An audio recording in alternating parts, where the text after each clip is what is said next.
everybody, and welcome to Bible Way at Home. For those of you who don't know me, my name is Al, and I've got a question for you. Where are we? Have a look behind. For those of you who've been to camp before, you'll know that we are at Lowestoft Beach, a wonderful place where we love to go swimming every year at camp. Unfortunately, we can't do that this year. However, I'm here because we're on the top of the hill that leads down to the beach. And my talk tonight is about a hill. And it's the hill that we sing about at camp. Now this is the end of the song where you can be saved by the blood which upon the wound on the side of the name by the cross and the hand of the country far away. Now this is the end of the song where you can be saved by the blood which upon the wound on the side of the king and the cross and the hand of the country far away.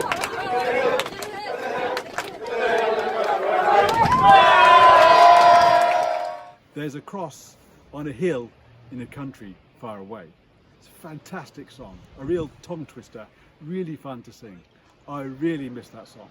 But you know, that's not just a song, because those words in that song, they come from the Bible.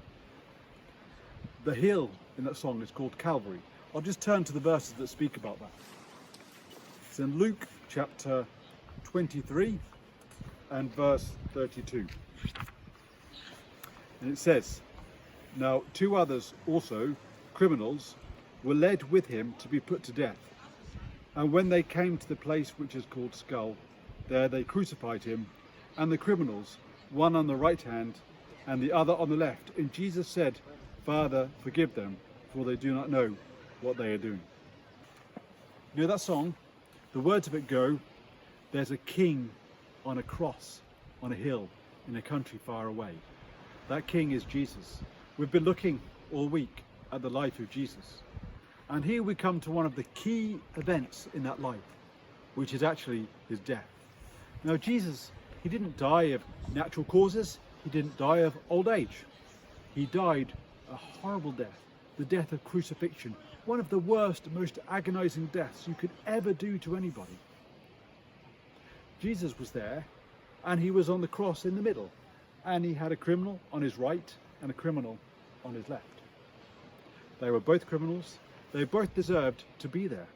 Jesus was in the middle, on the place reserved for the worst criminal. But he was there and he was perfect. So what was he doing there? Why would you put a perfect man and give them the worst death you could? Well, the reason that people did that to him was because he showed up who they really were. Because he was perfect, he showed out all the things that were wrong about their hearts and about their lives. Just like all of us have things that are wrong about our hearts and about our lives. You know, back in our house in Birmingham, in our garden, we have a white wall. And one day it snowed. And the snow rested on top of our white wall. And all of a sudden, our white wall didn't look that white anymore. The white snow had just showed up all the horrible dirty bits that were in the wall that we'd never really realised were there. And we'd gone from having thought there was no problem at all with that wall to looking at it and thinking, we need to paint that wall. Now, that's exactly what happened when Jesus came. He was perfect. And when we look at our lives and compare them to Jesus, suddenly our lives don't look all that perfect anymore, no matter how many times we might try and brush over those bits and pretend they don't exist. Now, if you think about our wall, what we could have done, we did the obvious thing, and we painted it. Painted it white, got rid of the problem. The other thing we could have done with it was just to get rid of the snow, so that you've got nothing to compare it with anymore. That would have been ridiculous, wouldn't it? But that's exactly what they did to Jesus. They wanted to get rid of him so that they didn't look bad anymore, because he was showing them up as to how bad they really were, but to how bad we all are. So they kicked him out, they killed him, they crucified him. When Jesus was there though, there were those 2 other men either side of him. One of them was just as bad as those people. He insulted Jesus, he said all sorts of things about Jesus. The other one though, he was different. And he stopped and he thought in the way that we all have to stop and think. And he said, "Look, this man's done nothing wrong. Jesus has done nothing wrong. But we deserve what's coming to us. Then he turned to Jesus and said something really remarkable. He said, "Lord, remember me when you come into your kingdom." He called him Lord. He knew who he really was, the one who really is God. And he said, "Remember me." He knew that Jesus could help him. And he said, when you come into your kingdom, he knew Jesus was not going to stay there on the cross. He was going to rise. He was going to reign as the true king that he really is. And he knew he needed the help of Jesus.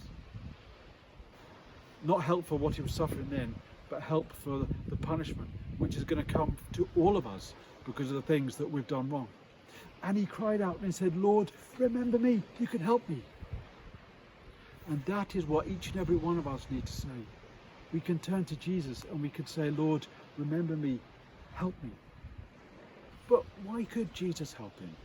Why could Jesus deal with his problem? And the answer lies in what happened next. Because at that moment, suddenly, it all went dark. And in the darkness, God poured out on Jesus all his anger against the things that we have done wrong, and all his judgment, and he poured it out on Jesus, the only person who'd done nothing wrong. And Jesus willingly took it on himself. Why? Because he loves you, and because he loves me.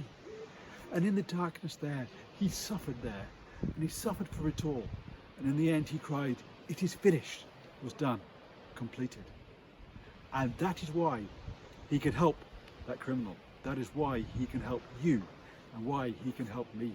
If we only just cry out to him and say, "Lord, remember me. Lord, save me. Lord, clean me from all the things that I've done wrong." So this is the end of the story, how you can be saved by the blood gushing from the wounds on the side of the King on the cross, on a hill, on a country far away. That's not just a great song, it's absolutely true. I have found it to be true, the helpers have found it to be true, and you can find it to be true. We trust and pray that you will do so, that you will cry out to Jesus and say, "Lord, remember me."